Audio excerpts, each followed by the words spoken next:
하심으로 주일 2부 예배 및 유튜브 실시간 생방송 영상 예배를 드리도록 하겠습니다.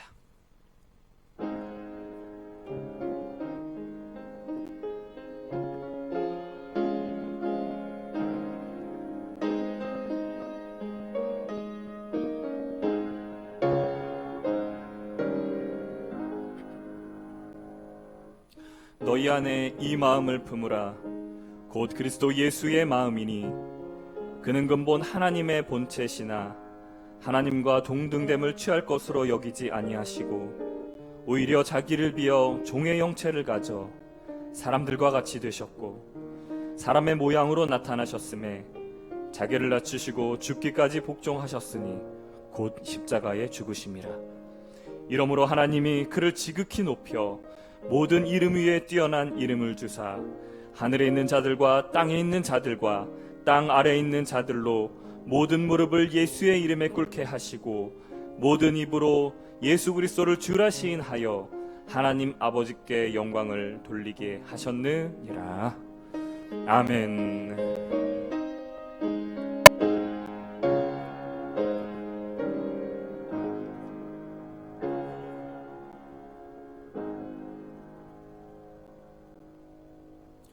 이 시간 관주찬송 134장 관주찬송 134장 찬양하시겠습니다.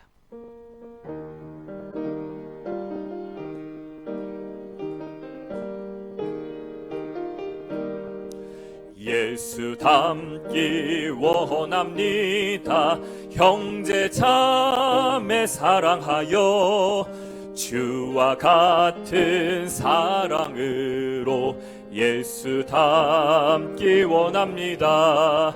내게 있는 모든 보화 예수 닮기 위하여 아낌없이 바칩니다. 예수 닮기 원합니다. 예수 닮기 원합니다. 고운 자나 미운 자도 주와 같은 사랑으로 예수 닮기 원합니다. 슬픈 자를 위로하고 아픈 자를 싸매주는 예수 닮기 원합니다. 예수 닮기 원합니다. 예수 닮기 원합니다. 시기 질투 모든 교만 아낌없이 내버리는 예수 닮기 원합니다. 하나님의 본체로서 종과 같이 낮아지는 예수 닮기 원합니다. 예수 닮기 원합니다. 아멘. 사도신경으로 신앙 고백하겠습니다.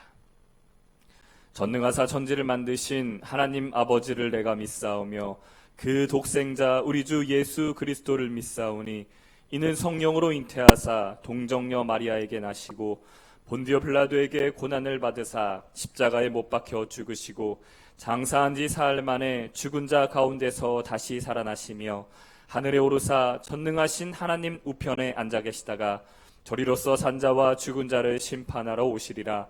성령을 믿사오며 거룩한 교회와 성도가 서로 교통하는 것과 죄를 사하여 주시는 것과 몸이 다시 사는 것과 영원히 사는 것을 믿사옵나이다. 아멘. 이 시간 조철원 장로님 나오셔서 예배를 위해 기도해 주시겠습니다.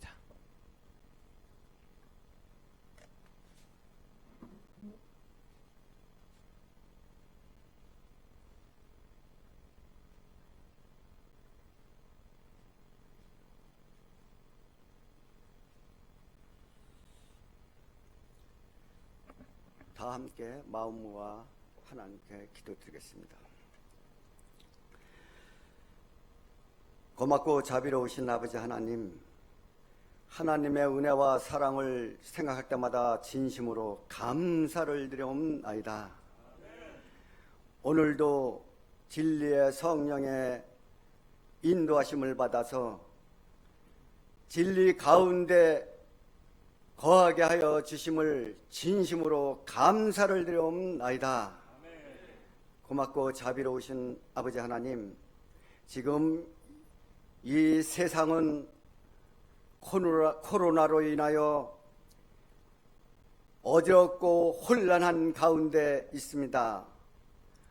하나님의 백성들은 가는 바를 알지 못하여 오늘 이 시간도 어둠 속에 헤매고 있으며, 오늘이 부활 주일이라고 믿는 자들이 이 땅 위에 얼마나 많이 있습니까?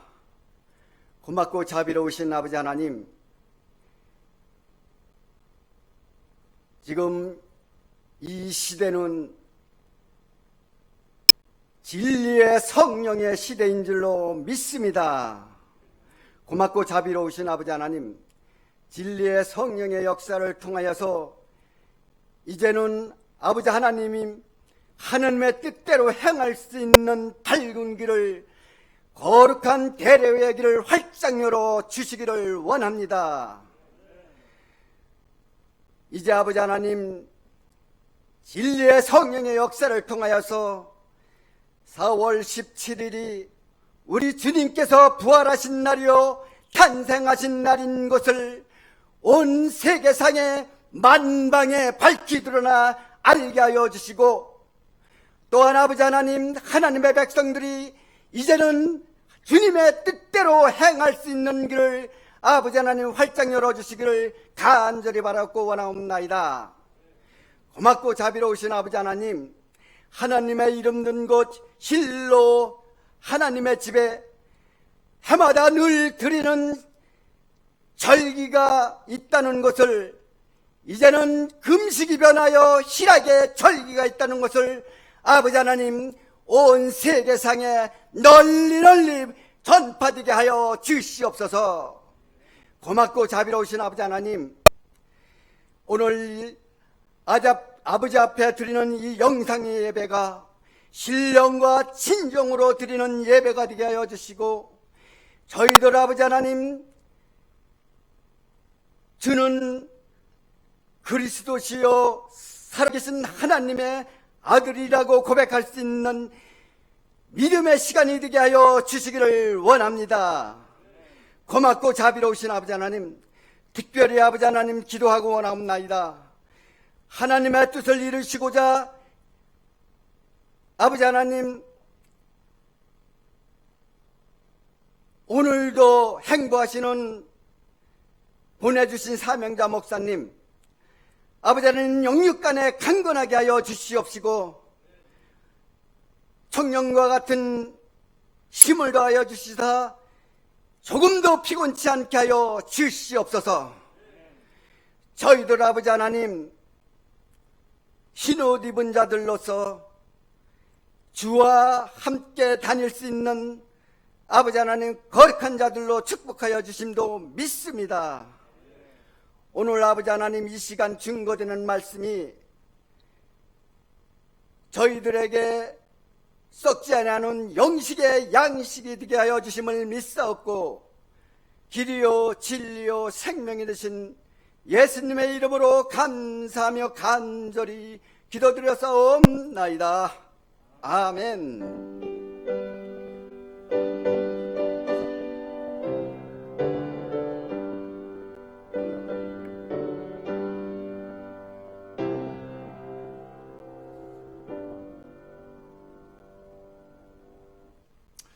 네, 오늘도 영적 이 기갈 시대에 귀한 생명의 말씀으로써 우리에게 양식을 주시고자 당회장 목사님 단에 서실 때 우리 오른손 들어 할렐루야 아멘으로 화답하시겠습니다. 목사님 모시겠습니다.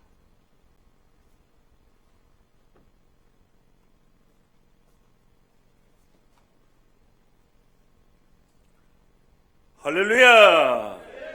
여러분의 아멘 소리에 코로나가 태평양 바다로 확 물러가기를 원합니다. 찬송 한 장만 부르고 말씀 증거하겠습니다. 411장입니다.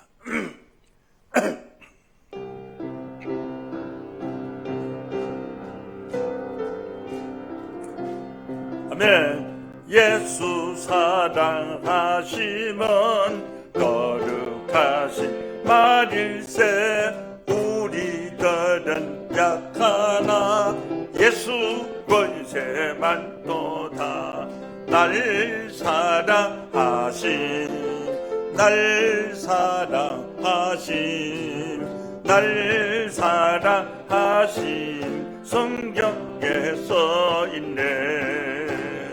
나를 사랑하시고 나의 죄를 다 씻어 하늘 문을 여시고 들어가게 하시네. 날 사랑하신, 날 사랑하신, 날 사랑하신 성경에 써있네. 내가 연약할수록 더 귀히 여기사 높은 보좌 위에서 낮은 나를 보시네. 날 사랑하신, 날 사랑하신, 날 사랑하신 성경에 써있네. 세상 사는 동안에 나와 함께 하시고 세상 떠나가는 날 천국 가게 하소서. 날 사랑하신, 날 사랑하신, 날 사랑하신 성경에 써있네. 아멘.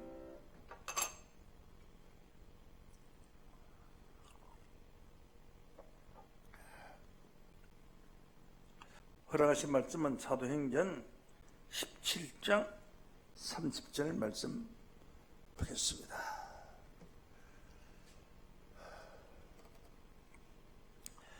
알지 못하던 시대에는 하나님이 허물치 아니하셨거니와 이제는 어디든지 사람을 다 명하사 회개하라 하셨으니 이는 정하신 사람으로 하여금 천하를 공의로 심판하는 날을 작정하시고 이에 저를 죽은 자 가운데서 다시 살리시는 것으로 모든 사람에게 믿을 만한 정결을 주셨음이니라 하시니라. 아멘. 사도행전 17장 30절에서 31절 말씀까지 봉독하여 드렸습니다. 오늘 이 말씀을 따라 심판은 정한 때에 정한 사람이 한다. 심판 정한 때에 정한 사람이 한다. 이런 제목으로 말씀을 전합니다. 오늘은 전 세계적으로 행하는 큰 행사가 있는 날입니다. 기독교에. 바로 부활절입니다. 예수님이 부활하신 날이라고 합니다. 오늘 4월 12일인데 매년 부활절이 다릅니다. 3월 20일부터 4월 25일까지 왔다 갔다 하기 때문에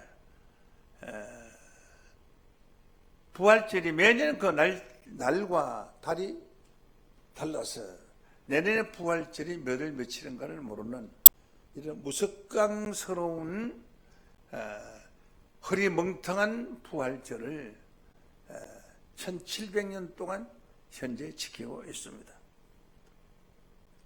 예수의 부활하신 날을 성경을 조금만 알고 영안이 열리면 쉽게 알 수 있는 문제를 성경에 근거하지 않고 예수의 부활하신 날을 매년 다르게 지키고 있다는 것은 한심한 일입니다. 그리고 부활절이라는 절자가 들어가면은 반드시 정해진 날짜가 있을 때 절자가 들어가야 됩니다. 절기란 뜻입니다. 절이라는 것은 절기란 뜻인데 절기에 그 절자가 마디 절자거든요. 마디가 있는 겁니다. 무슨 마디가 있느냐? 예수의 부활하신 날은 몇 월 며칠이라는 확실한 마디가 결정되어 있을 때 절기가 있는 겁니다.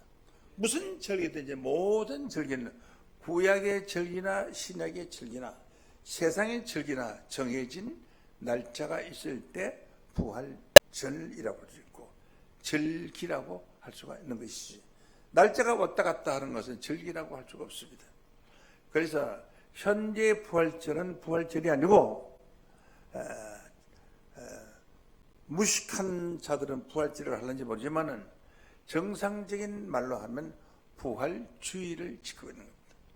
그래서 꼭 주의를 어떻게 부활주의를 지키느냐 하면 춘분을 기준해서 춘분에서 가장 가까운 âm 력 15일, âm 력 15일에서 가장 가까운 첫째 주일을 부활주일로 삼았기 때문에 매년 그 날짜와 달이 다릅니다. 날짜와 달이 다를 바에야 각 교회에서 자기들 좋아하는 날짜를 정해가지고 하는 게 낫잖아요. 안 그러면 성경에서 그 날짜를 찾든지 해야 되는데, 부활절은 성경을 근거한 절기의 날이 아니고 춘분을 기준했습니다. 춘분. 오늘 이 방송은 우리만 듣는 것이 아니고 지금 인터넷 방송을 통해서 전국에서 전 세계적으로 우리 교단에 속한 사람이 먼저 듣고 있습니다. 그러면 춘분을 기준한 부활절하고 성경을 기준한 부활절은 저는 다릅니다. 춘분은 누가 만들어내냐? 이거 물어보면 아는 사람은 거의 없습니다. 약 주전 3,500년 전에 복희라는 사람이 절기를 만들었습니다. 이 복희라는 사람은 천문학자인데 별을 보고 점을 치는 점쟁이라고 말하고도 말을 합니다. 이 사람은 어떻게 생긴 사람이야? 인도 사지나 그러시죠. 사람인자, 머리 두자, 뱀사자, 몸신자. 사람의 머리에 뱀의 몸을 가진 자, 인도 사신 한자가 바로 복희라는 사람입니다. 그래서 복희라는 사람의 사진이 중국의 유명한 박물관에 걸려져 있습니다.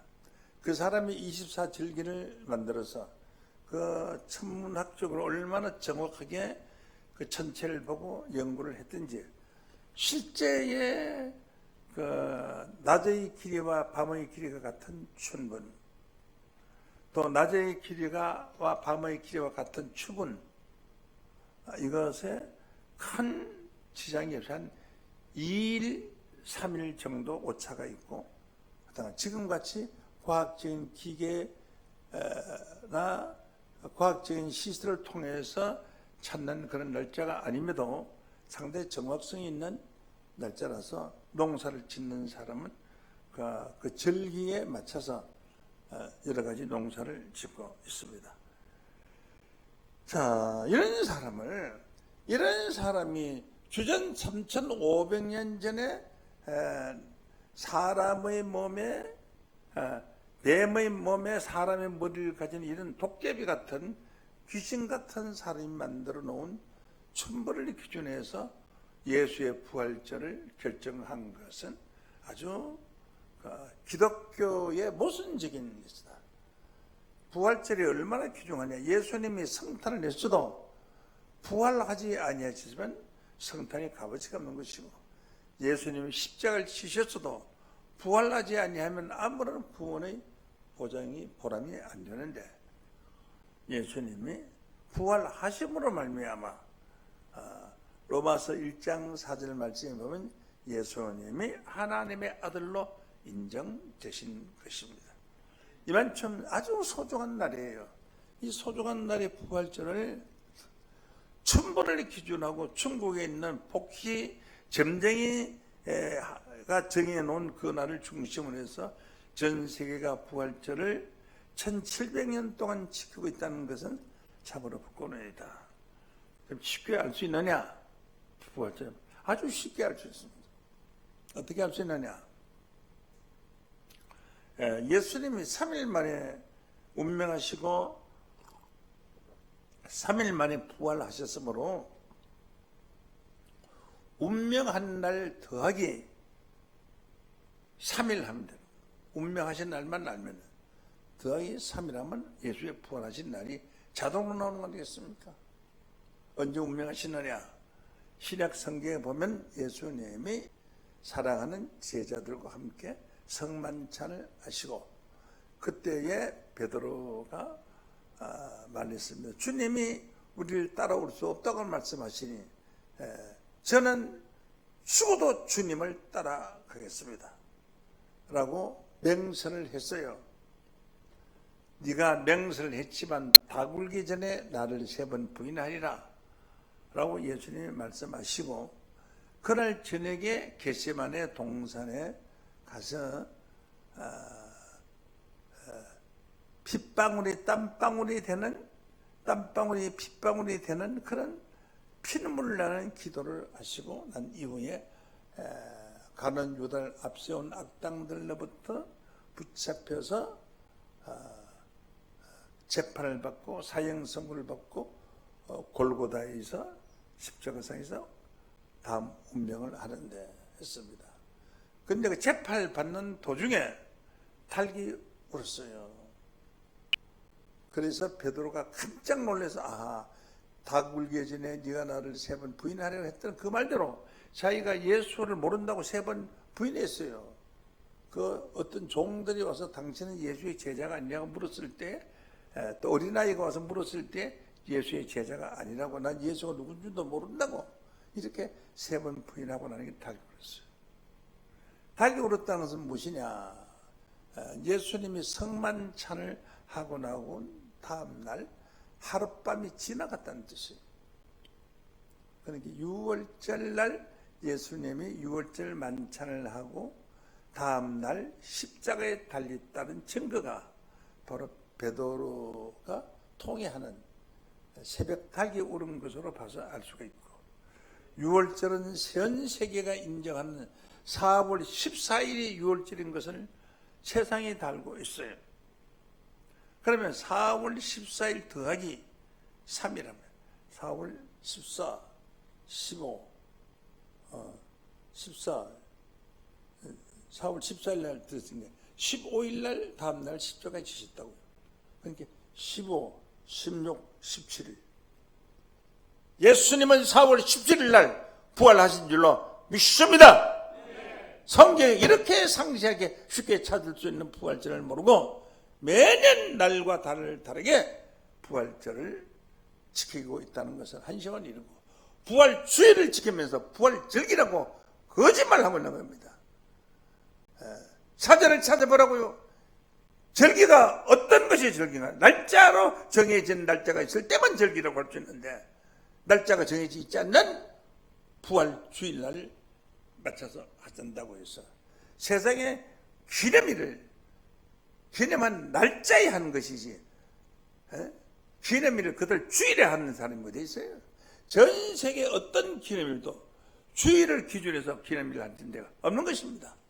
그러므로 예수님의 부활하신 부활절은 4월 17일로 여러분들이 먼저 깨닫기를 원합니다. 오늘이 마침 일요일이 부활 주일날이기 때문에 내가 이 말씀을 한 말씀 드렸습니다. 세계 모든 신학자들, 세계 모든 성경 연구가들은 내가 오늘 한 말을 기억하시고 잘 조사해서 그 말씀이 옳고들라면 각 교회마다 교단마다 예수님의 부활절, 진정한 부활절 4월 17일을 예수의 부활하신 날로 찬양하는 큰 은혜와 축복이 있기를 예수 이름으로 축원합니다. 제가 오늘 증거할 말씀은 부활절에 관한 말씀이 아니고 심판은 정한 때에 정한 사람이 한다 하는 말씀으로 오늘 증거를 하겠습니다.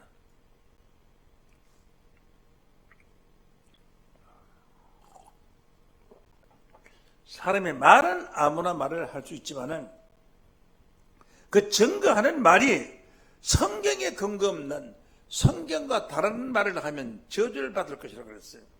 갈라디아서 1장 8절 말씀을 봅니다. 그러나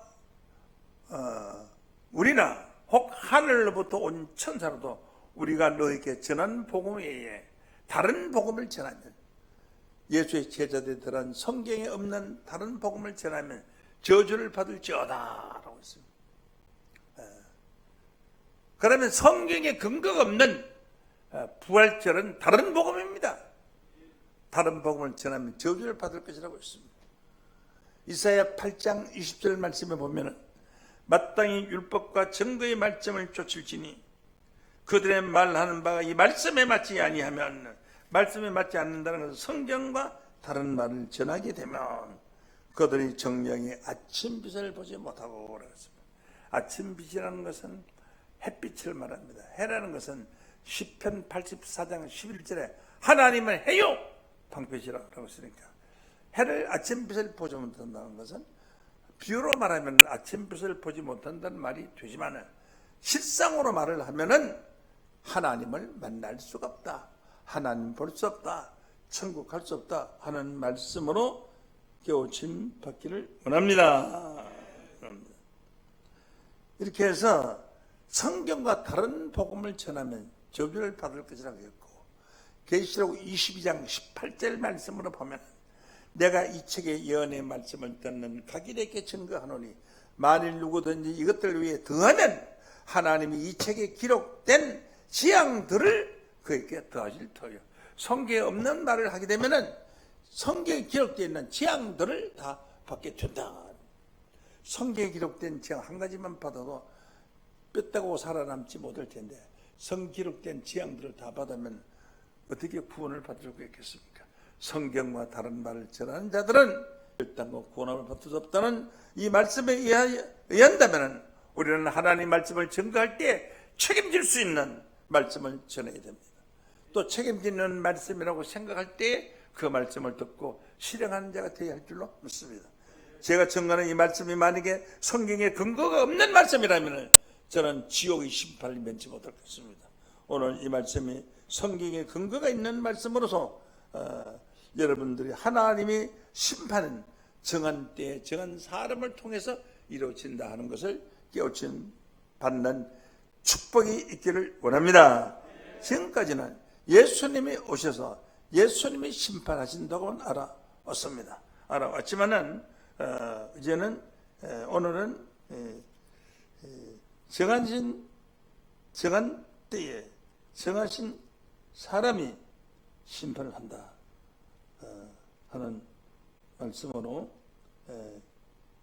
깨우침 받기를 원합니다.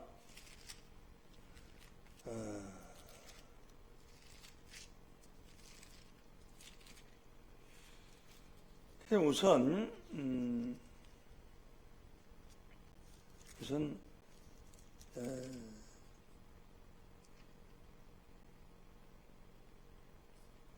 노아 홍수 때의 심판에 관해서 한번 알아보겠습니다.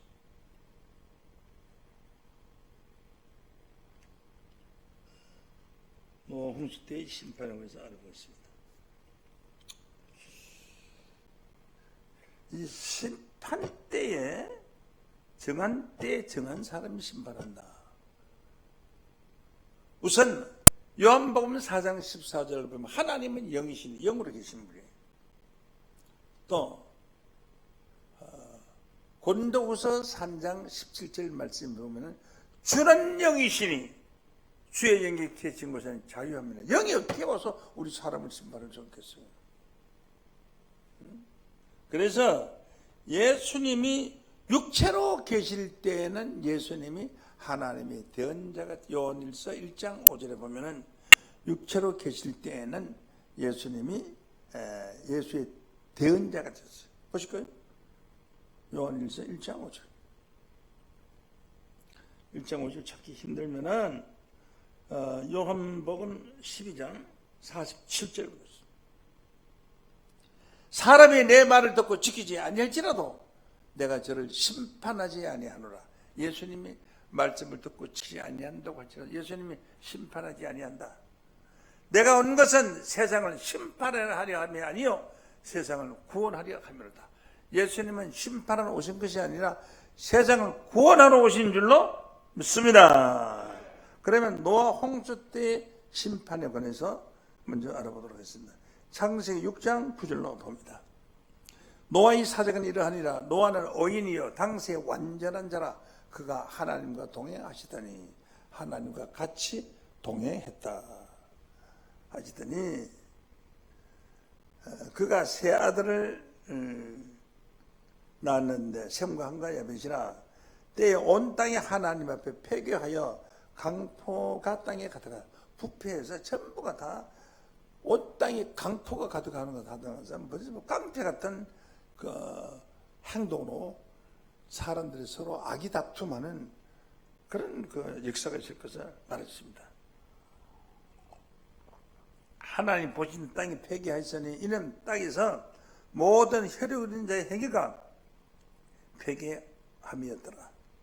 하나님의 노아에게 이르시되 혈육 있는 자의 강포가 땅에 가득하므로 그 끝날이 내 앞에 이르렀으니 내가 그들을 땅과 함께 멸하리라.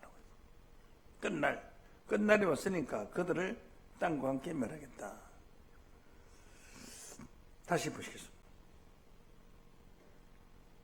하나님의 노아께 이르시되 모든 혈육 있는 자의 강포가 땅에 가득하므로 그 끝날이 내 앞에 이르렀으니 내가 그들을 땅과 함께 멸하리라 라고 하나님이 직접 심판한 것 같이 말했지만 실제 심판을 집행하는 자는 하나님이 아니고 노아였습니다.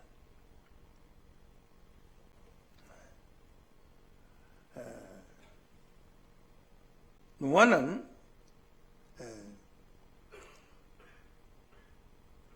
의로운 사람입니다.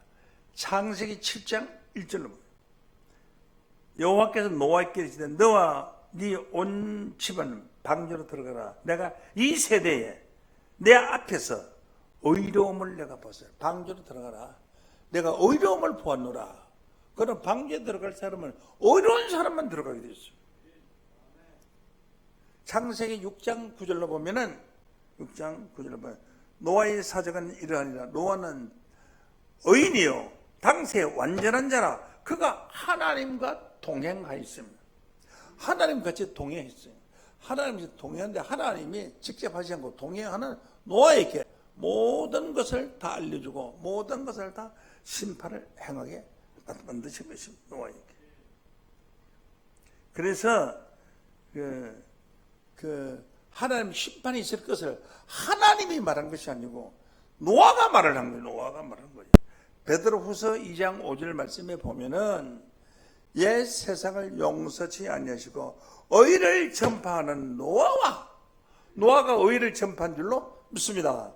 그러나 노아는 당시에 완전한 자고 의로운 자라고 했는데 이 의인 노아가 하나님과 동행하면서 같이 있으면서 의를 전파했으니까 하나님을 대신한 대언자의 역할을 한 줄로 믿습니다. 7 식구를 보존하시고 경건치 아니한 자들을 세상에 홍수를 내리셨으며 라고 했습니다. 자, 노아 홍수 때에 홍수가 있을 것을 하나님이 노아에게만 알려주고 그 노아가 세상을 공포했어요. 노아가. 창세기 7장 4절을 말씀에 보면은 지금부터 7일이면 내가 40주야 땅에 비를 내려 너희 지은 모든 생물을 지면에서 썰어버리리라 하고서 노아에게 가르쳐줬단 말이에요. 마태복음 24장 26절 말씀에 보면은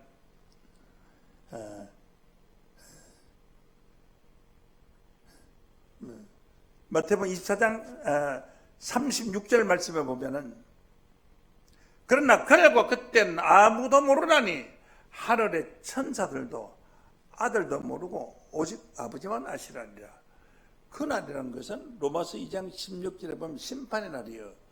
그날은 아무도 모르나니라는 것은 심판의 날은 아무도 모르나니 하늘의 천사들도 아들도 모르고 아버지만 아시나니라고 했거든요.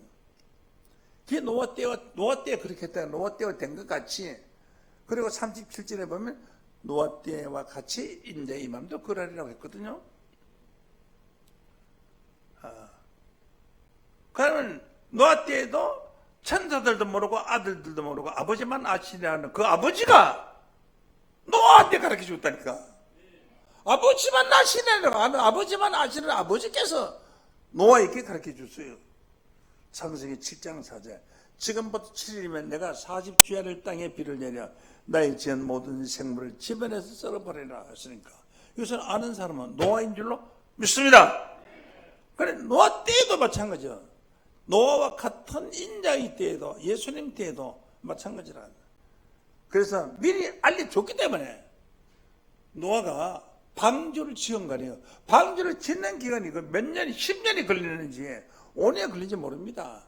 그 큰 방주를 오늘날까지 기계톱도 없는 그런 시대에 나무를 잘라서 짓자면 적어도 한 5, 6년 이상 걸리지 않나 생각합니다.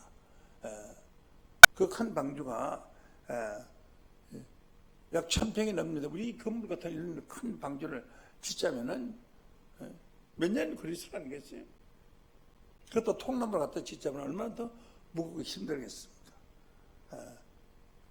산 꼭대기에다 배가 있는 강가에 짓지를 아니하고 물가에 짓지 아니하고 산의 중턱에서 방주를 짓고 있었으니 사람들 웃음거리가 아니겠습니까? 물도 없는데 그 배를 만들어 어떻게 띄우려고 배를 짓느냐. 그것을 하나님 말씀을 믿고 기다려요. 불가능한 거입니까? 산에서 배를 지으니까 그거 불가능한 거 아니야. 나무를 베서 굴러 내려가지고 방주를 지으니까 사람들 웃음거리죠. 웃음거리죠. 그냥 하나님 말씀 끝까지 순종해서 방주를 지은 것입니다. 하나님이 노아 외에는 내 말을 들을 자가 없다 생각을 하시고 노아를 택한 거예요. 그리고 심판대를 알려주신 거예요. 그리고 노아가 방주를 지었고 그리고 방주에 많은 사람이 들어가도록 올 수 있도록 노아의 가족들이 복음을 전했습니다. 이런 입장에서 볼 때에 노아 때의 구원자는 모든 시대의 구원자는 하나님이 주관하시지만은 하나님이 때에 따라서 적당한 사람을 한 사람씩 선택한 것입니다. 말라기 2장 15절 말씀에 보면은 여호와는 영이 유역하실지라도 오직 하나를 짓지 아니하였느냐. 이 하나가 노아예요. 어찌하여 하나만 지으셨느냐. 이는 경건한 자손을 얻고자 하심이라 라고 했습니다. 이와 같이 경건한 자손을 얻고자 해서 한 사람이 노아를 선택해서 방주를 지었던 거예요. 그래서 하나님의 노아 때에 정한 사람은 하나님이었다는 것을 하나님이 정하신 사람은 노아였다는 것을 교침받기를 원합니다. 그러면 노아가 방주를 지었고 노아 때에 불순종한 자들을 예수님이 심판을 하시게 됩니다. 베드로전서 3장 18절 말씀을 보면은 그리스도께서 한 번 죄를 위하여 죽어서 의인으로서 불의한 자를 대신하셨으니 이는 우리를 하나님 앞으로 인도하려 하심이라. 육체로는 죽임을 당하시고 영으로는 살리심을 받으셨으니 예수님이 육체는 죽임을 당하고 영으로 살리심을 받으셨으니 영으로 살림 받은 부활한 거 아닙니까? 영으로. 성경에서 났잖아요. 영으로. 그리고 고린도후서 3장 17절 말씀을 보면은 주는 영이신이라고 했잖아요. 영으로 부활하신 거예요. 로마서 1장 3절 말씀을 보면은 볼까요? 이 아들을 말하면 육신으로는 다윗의 혈통에서 나셨고 육신으로는 다윗의 혈통에서 나셨지만은 성결의 영으로는 죽은 자 가운데서 부활하여라고 했잖아요. 죽은 자 가운데서 부활해서 하나님의 아들로 인정받은 줄로 믿습니다. 부활하지 못하면 왜 인정을 받아야 했냐? 하나님의 아들로. 본래 하나님의 아들인데 무슨 하나님의 아들로 또 인정을 받아야 했느냐? 예수님이 이 땅 위에 성탄하셨을 때 사람의 아들, 사람의 씨로서 성탄했기 때문에 하나님의 아들로 인정받아야 했습니다. 사도행전 13장 22절로 보십니다.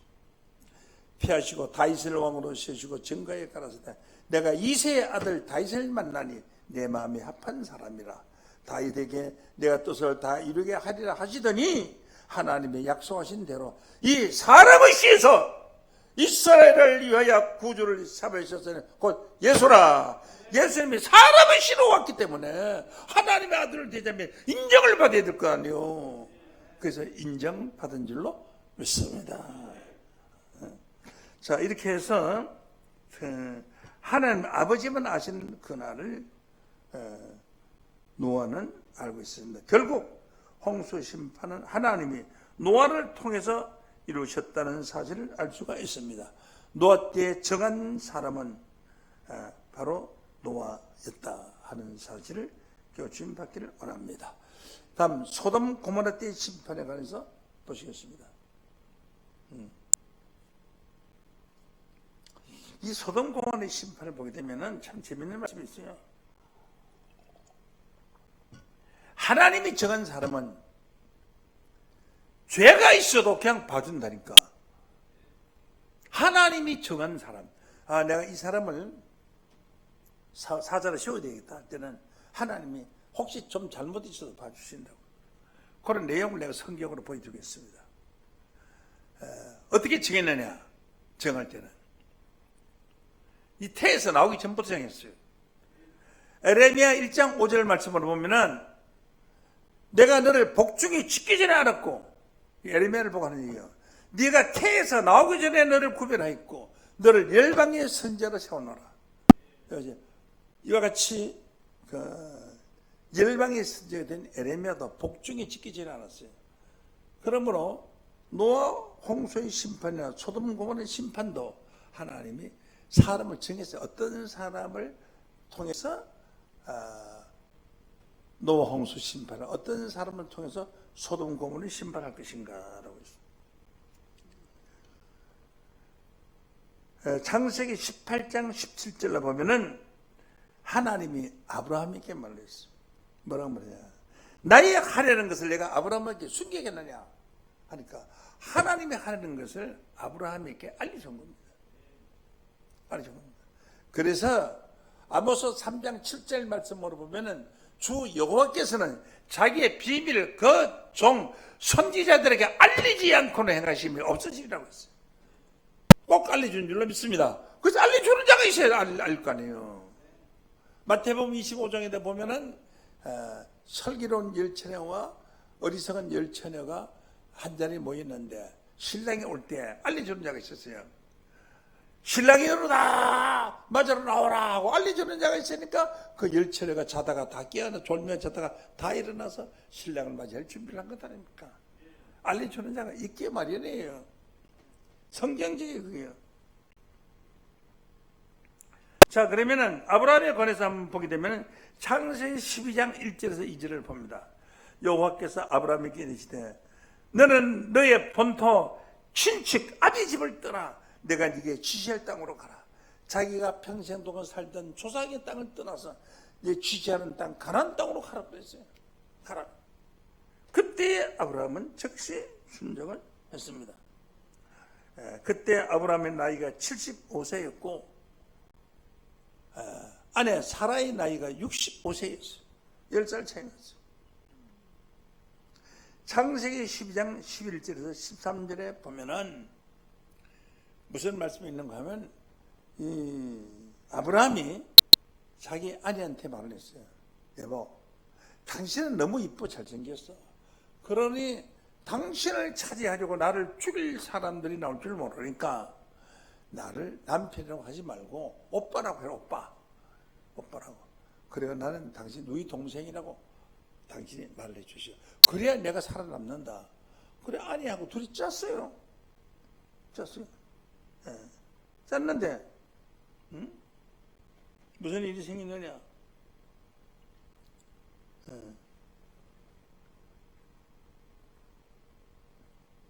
바로가 그건 신하들로부터 놀라운 소식을 들었어요. 저게 요즘 어디 먼 지방에서 온 아주 미인이 하나 있는데 그가 바로 아브라함의 동생이라고 하는데 너무너무 잘생겼다고. 그래서 잘생겼다고 그래요. 그래 하도 잘생겼다고 신하들이 말을 하니까 한번 데려가 보라. 그 데려가는데 그 양은 못 오니까 뭐 선물 좀 많이 보내고 살만춤 뭐 양도 주고 소도 주고 돈도 주고 뭐 이래가지고 주고 그다음에 데려갔어요. 정말 잘생겼거든. 그 바로 궁전에 얼마나 아름다운 처녀들이 많아요. 20대 처녀들이 많은데 이때의 아브라함의 부인 사라는 나이가 65세요. 그 당시 65세면 할머니라도 아주 뭐 망가져진 할머니죠. 65세가 아무리 이뻐봐야 피부가 좋아봐야 얼마나 좋고 20대에 어떻게 변할 수 있겠어요? 그런데 귀신이 덮을 수 있는지 마귀의 수 있는지 모르지만은 이 바로 왕이 반해가지고 그 여자를 잡아들고 상당한 돈을 준 것입니다. 창세기 12장 13절로 보셨습니다. 줄여서. 그대는 나의 누이라 하라. 그리하면 내가 그대를 인하여 안전하고 내 목숨이 그대로 인하여 보존하겠노라 하리라. 아브라함이 애굽에서 일어섰을 때 애굽 사람들이 그 여인의 심히 아름다움을 보았고 바로의 대신들도 그를 보고 바로 앞에 칭찬함으로 그 여인이 바로의 궁전에 취하여 드린지라. 이에 바로가 그를 인하여 아브라함을 후대함으로 아브라함이 양과 소와 노비와 암수 나귀와 약대를 얻었더라. 종들까지 다 얻었더라. 여호와께서 아브라함의 아내 사레의 영고로 바로와 그 집에 재앙을 내려버렸어요. 왜 재앙을 받은지도 몰라요. 그랬는데 18절로 보면은 바로가 아브라함을 불러서 이르시되 네가 어찌하여 나를 이렇게 대접하였느냐? 네가 어찌하여 그를 네 아내라고 내게 구하지 아니하였느냐? 네가 어찌 그를 누이라고 하여 나로 그를 취하여 아내를 삼게 하였느냐? 네 아내가 여기 있으니 이제 데려가라 하고 바로가 사람들에게 그의 일을 명하며 그들이 그 아내와 그 모든 소유를 보냈더라. 그러니까 모든 소유를 보냈다는 것은 가지고 있는 거 다 줬다는 거예요. 바로가 가지고 있다는 거. 그러면은 자 따져봅시다. 아내를 누이라고 하라는 것은 속한 것은 아브라함이었어요. 아브라함이 사기친 거예요. 자기 부인한테다. 딴 사람한테다가 사기쳐서 다른 사람 남자들이 미혹하게 만들고 그리고 돈과 재물을 얻어서 부자가 된 거 아닙니까? 바로 왕이 모든 소유를 다 줬으면 어마어마한 소유를 준 거 아닙니까? 모든 소유를 다 줬으면 기록 안 되지만 어마어마한 소유를 줬어요. 그렇다면은 모르고 범죄한 그 바로 왕이 죄가 크냐? 자기 부인을 아내라고 속여서 재물을 주니까 늘름 받아먹은 아브라함이 죄가 더 크냐? 내가 볼 때는 아브라함이 죄가 더 많아요. 그런데 아브라함의 죄는 하나님 묻지도 않고 너 왜 그런 못된 짓을 했느냐 하고 혼을 묻지도 않고 도리어 바로 왕만 혼을 내고 바로 재산만 다 빼앗기게 만들었어요.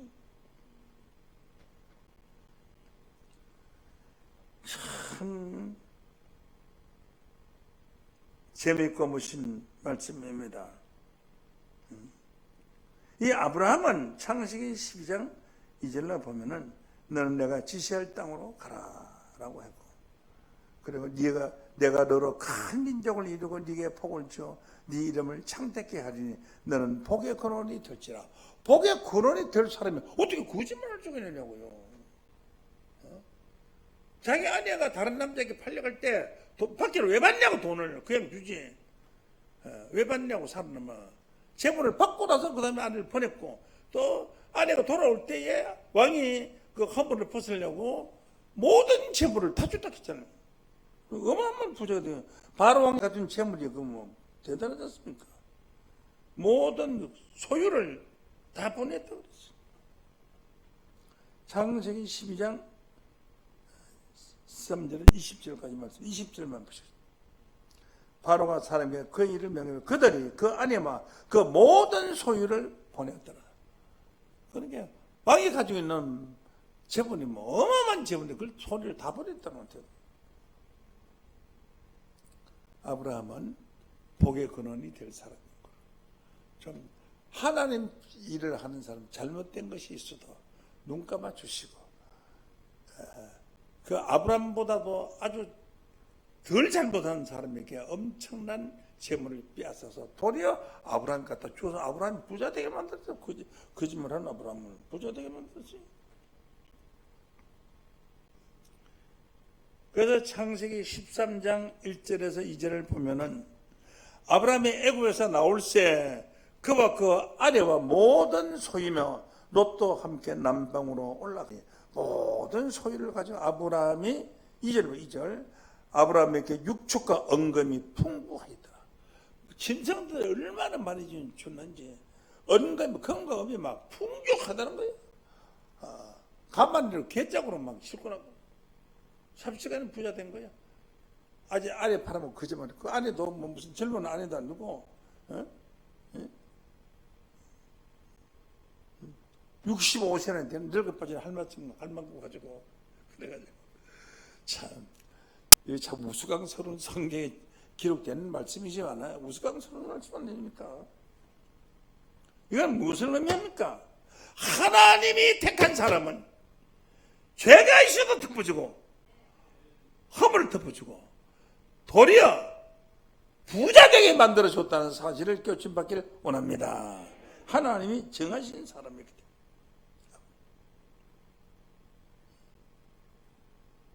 하나님의 택하신 사람은 죄를 묻지 않습니다.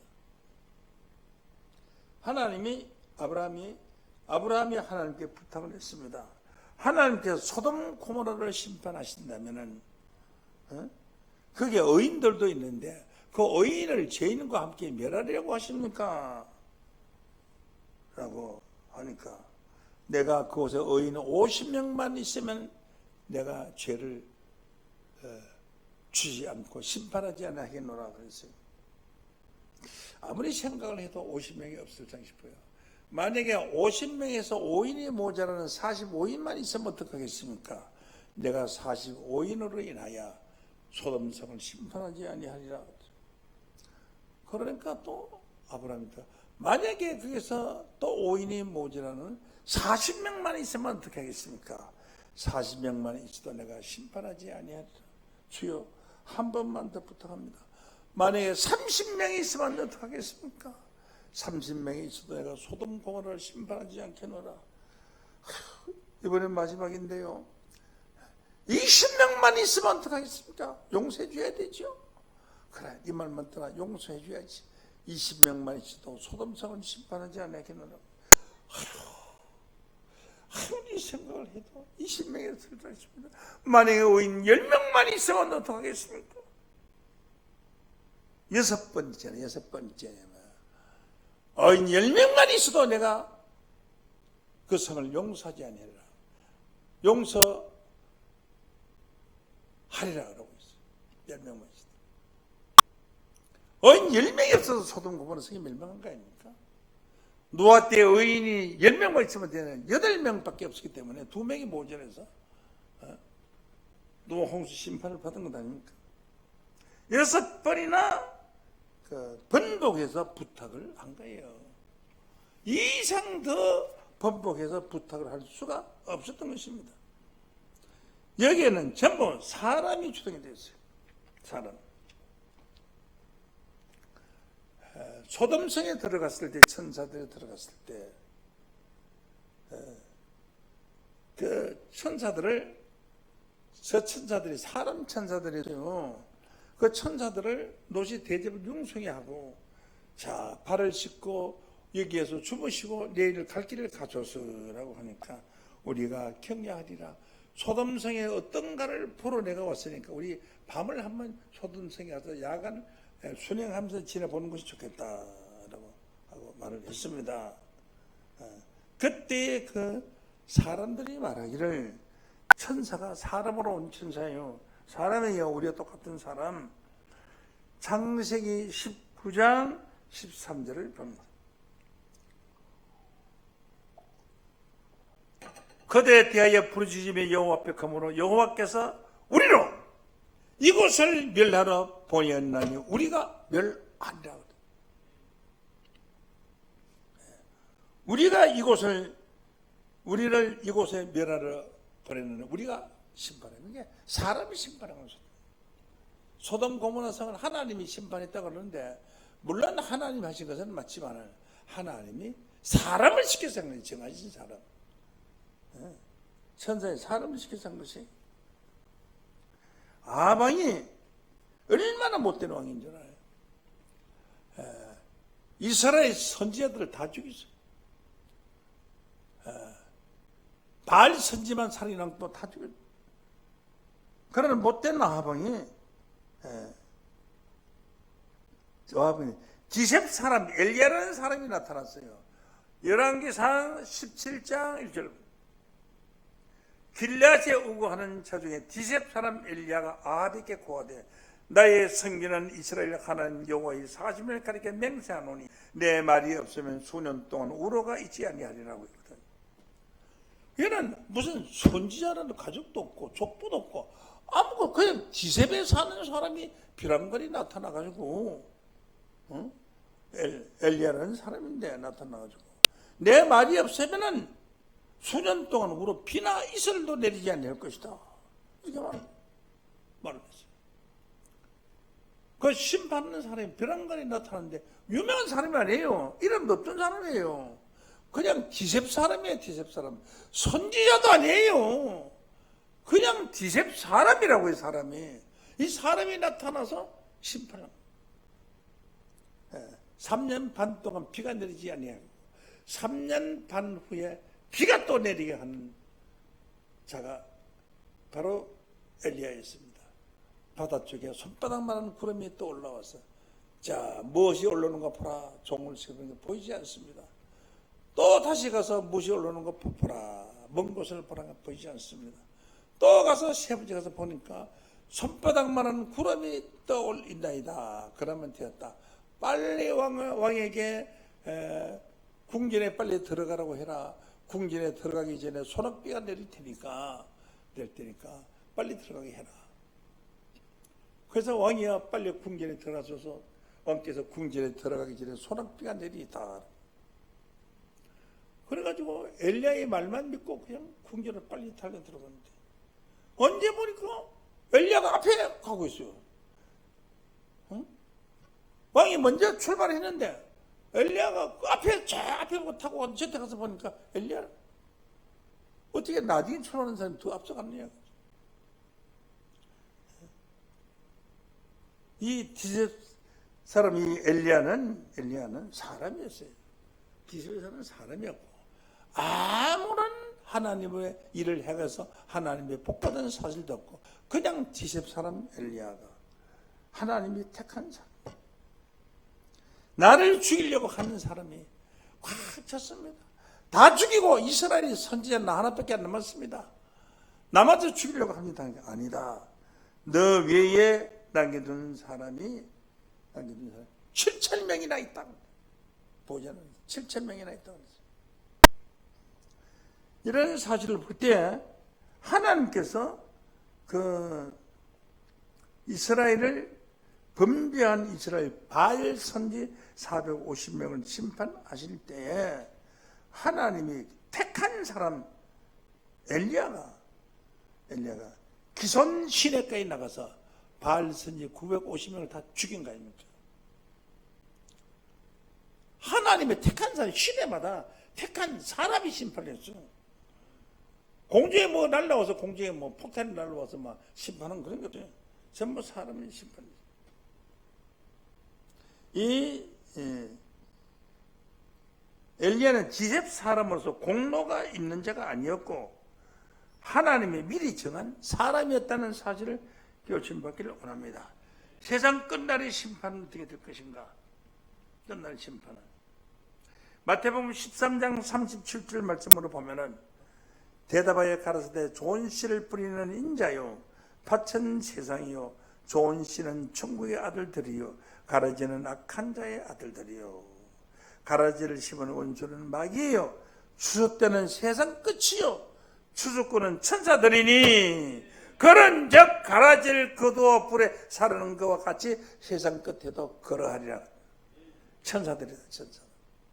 사람 천사. 소돔 고모라 때도 사람 천사였고 노아 홍수 때도 사람이었고요. 사람. 노아가 천사와 같은 사람이었죠. 구원의 처소를 만들고 방주에 타라고까지 해주십니까? 얼마나 천사 같은 사람이에요. 소돔 고모라 때도 사람 천사였죠. 사람. 추수꾼은 사람 아니에요. 추수꾼. 가라지를 거두어 불에 사는 것 같이 세상 끝에도 그러하리라 라고 했습니다.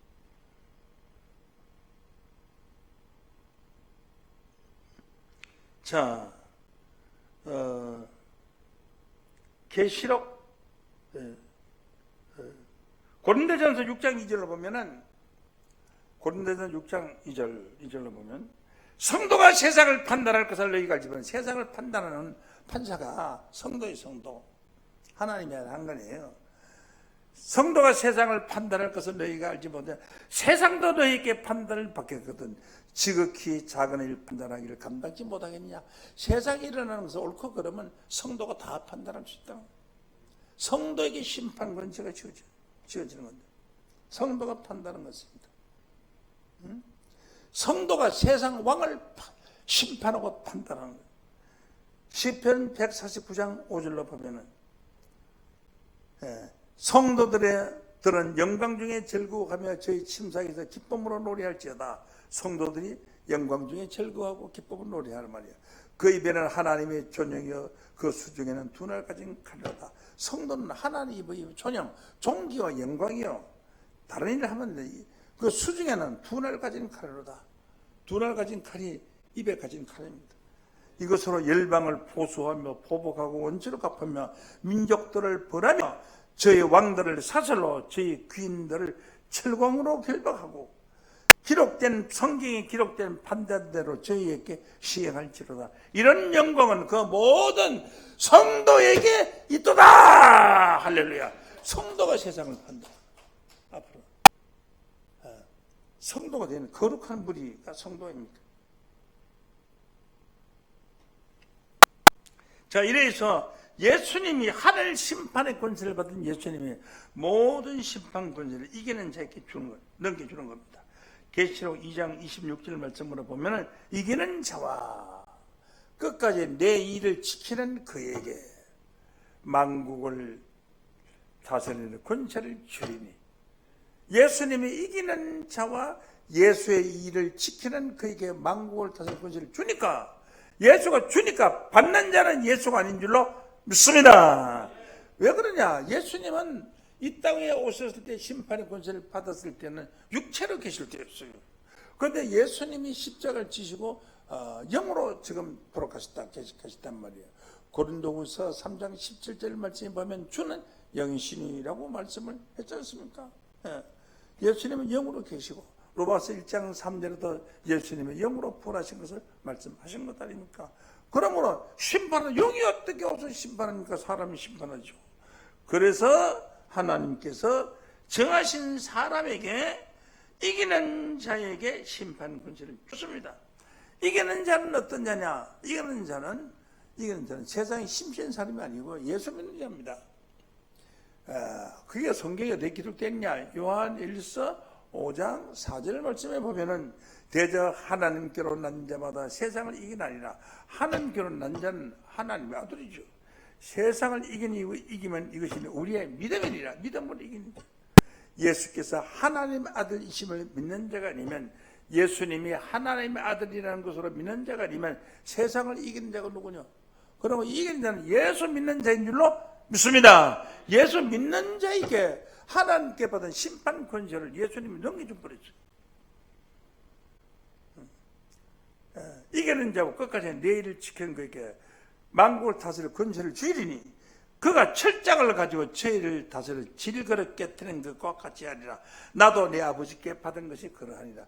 예수님이 하나님께 받은 것은, 하나님으로부터 받은 것은 철장으로 만국을 다스릴 권세를 받았는데, 이 권세를 이기는 자에게 준 줄로 믿습니다. 이긴 자가 아니에요. 이만희가 계시록 2장 3장에 이기는 자가 7번 나오는데, 그 이긴 자, 내가 이긴 자다 하고 이만희가 이긴 자라고 하거든. 이긴 자라고 하는데, 성경에 이긴 자는 아주 한 사람도, 예수 외에는 한 사람도 없어요. 요한복음 16장 33절, 예수님이 나는 세상을 이겨노라고 했고, 계시록 5장 5절에 예수님 다윗의 뿌리가 이겼으니, 다윗의 뿌리 예수가 이겼다고 말했어요. 이긴 자는 예수 한 사람밖에 없고요. 계시록 2장 3장에 나오는 이기는 자는 이기는 자죠. 계시록 2장 7절, 귀는 자는 성령이 교회들에게 하시는 말씀을 들을지어다. 이기는 그에게는 내가 하나님 낙원에 있는 생명나무 실과를 주어 먹게 하리라. 이기는 거라고. 이기는 것은 현재 이기고 있는 자지. 이긴 자는 완료형이고, 이기는 자는 현재 이기고 있는데 절 가망성이 99.1%라도 남아있는 겁니다. 0.00%도 남아있는 거예요. 그럼 아직 이기지 못하고 현재 이기고 있는 중에 있는 사람을 이기는 자라고 하는 것이, 이긴 자라고 성경에 되냐? 이만희 씨, 기독교인들 다 앞으로 이긴 자라고 되냐? 적국의 조이성에도 지가 이긴 자라고 나오는데, 이긴 자고 됐냐고 성경에. 내놔보라고. 이긴 자가 없어요. 이기는 자입니다. 이기는 자. 진행형인 줄로 믿습니다. 그래서 마태복음 11장 26절에 보면 예수님의 모든 것을 아버지께 다 받았으나 아버지께서 모든 것을 내게 주셨으니 아버지 외에는 아들을 아는 자가 없고 또 아들과 아들의 소원대로 계시를 받은 자면 아버지를 아는 자가 없느니라고 한 줄로 믿습니다. 그래서 아들의 소원이 무엇입니까? 아들의 소원은 히브리서 10장 11절 말씀에 보면 예수님의 소원은 원수가 발등상 될 때까지 보좌 앞에서 기다리라고 했어요. 기다렸다가 발등상이 되면은 예수님이 이 땅에 오신다고 했어요. 발등상은 뭐냐? 책을 내려놓으면 책상, 밥을 내려놓으면 밥상, 발등을 내려놓으면 발등상이요. 원수의 그 덕에다가 발을 밟고 이겨낸 자. 그런 이 세상의 모든 악마, 죄, 사단, 이단자들 다 이기는 그런 역사가 이루어지고 난 이후에 예수님이 이 땅에 재림하신다고 약속하신 줄로 믿습니다. 그래서 성경은 사도행전 17장 30절 말씀으로 보면은 알지 못하던 시대에는 하나님이 허물지 아니하였거니와 이제는 어디든지 사람을 다 명하여 회개하라고 다 말씀을 하셨으니 이는 정하신 사람으로 하여금 회개하라고 말씀했기 때문에 회개하지 않는 사람은 심판해야 될 거 아니에요. 그 심판하신 하나님이 정하신 사람이에요. 정하신 사람으로 하여금 천하를 공의로 심판하는 날을 작정한 겁니다. 그 공의로 심판할 날을 작정한 것은 하나님이 정하신 것이 아니라 정하신 사람으로 하여금 심판할 날을 작정하실 줄로 믿습니다. 이것은 이에 저를 죽은 자 가운데서 다시 살리신 것으로 모든 사람에게 믿을 만한 증거를 주셨습니다. 예수님이 죽은 자 가운데서 다시 살아나신 것 아닙니까? 고린도전서 15장 20절 말씀에 보면 잠잠 자들 중에 첫 열매로 부활을 하신 것이 부활하심으로 말미암아 예수님이 하신 말씀이 옳은 말씀이고 바른 말씀이고 정의로운 말씀인 것을 믿음으로 말미암아 증거를 주신 줄로 믿습니다. 그래서 요한복음 14장 12절 말씀에 보면은 내가 진실로 너희에게 이르노니 나를 믿는 자는 예수를 믿는 자는 나의 하는 일을 지도할 것이요 예수의 하는 일을 지도할 것이요 또한 이보다 큰 것도 하리니 내가 아버지께 갑니다. 예수님이 하나님께 가심으로 말미암아 앞으로 예수보다 더 큰 일을 할 자가 이 땅에 출현할 수도 있다는 사실을 깨우침 받기를 원합니다. 그 큰 일이 바로 아버지 나라를 이 땅에 이루시는 일이라는 것을 깨우침 받기를 원합니다. 여러분 전체가 세상을 이긴 자가 됨으로써 성도가 세상을 심판하는 권세를 다 받는 존귀한 자로 축복되시기를 예수 이름으로 간절히 축원합니다. 감사합니다. 이 시간 말씀을 마치겠습니다. 이 시간 들으신 말씀에 감사하여 준비하신 헌금 드리는 시간 갖도록 하겠습니다. 관주 찬송 189장, 관주 찬송가 189장 찬양하시면서 준비하신 헌금 드리겠습니다.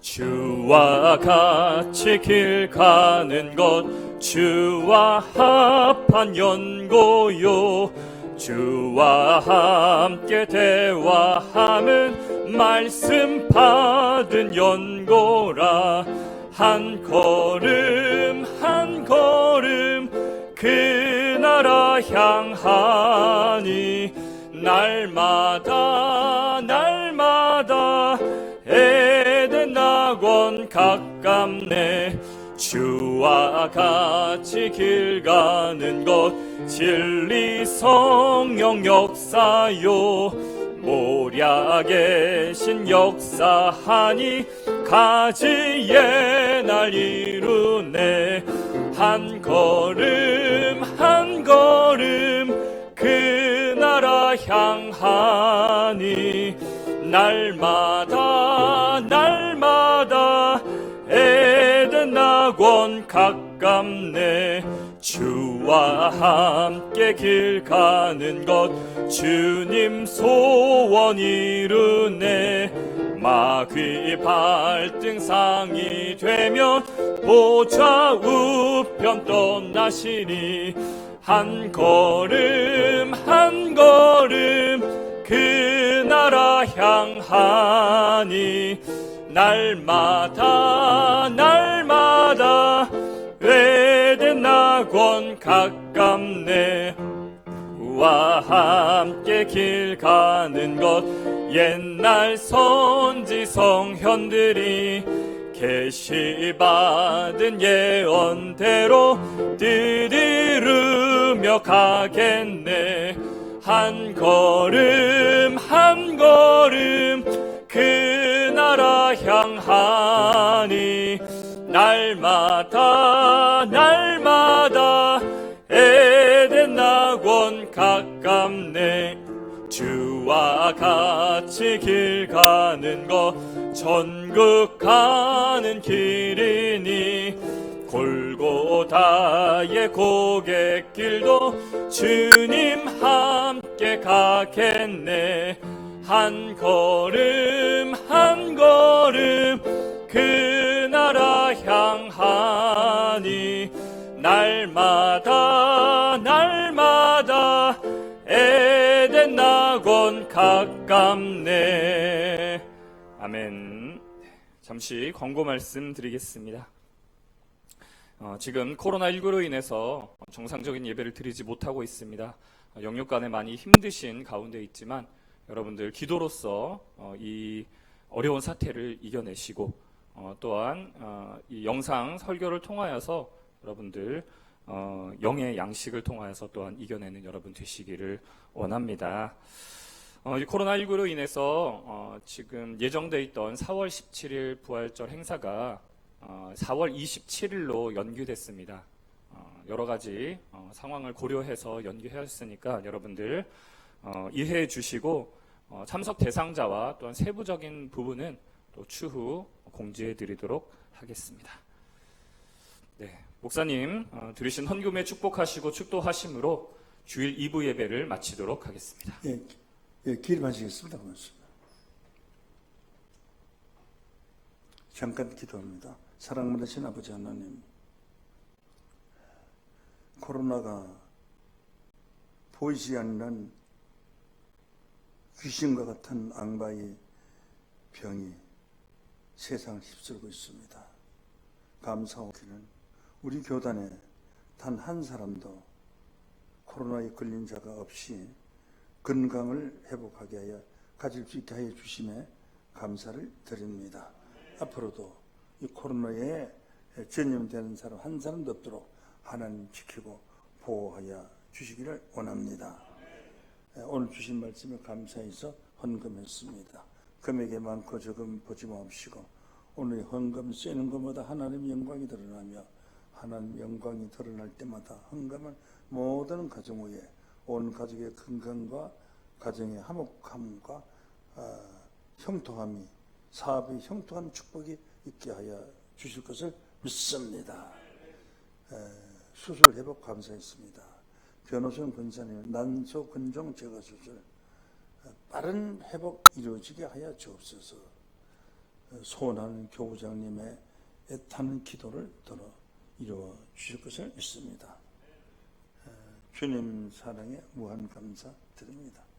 편안을 주시는 하나님께 더욱 순종하겠습니다. 전도사 임직 주심에 감사드렸습니다. 이사 감사 헌금 했습니다. 사업장에 축복하여 주옵소서. 아멘 했습니다. 제가 하고자 하는 사업 이루고 싶은 꿈 항상 이루어지게 해 주시어 올바른 길로 어렵지 않을 길로 이끌어 주시길 간절히 기도드립니다. 사랑하는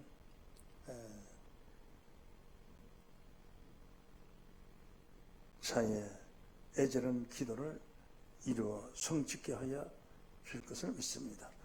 고 김남수 집사님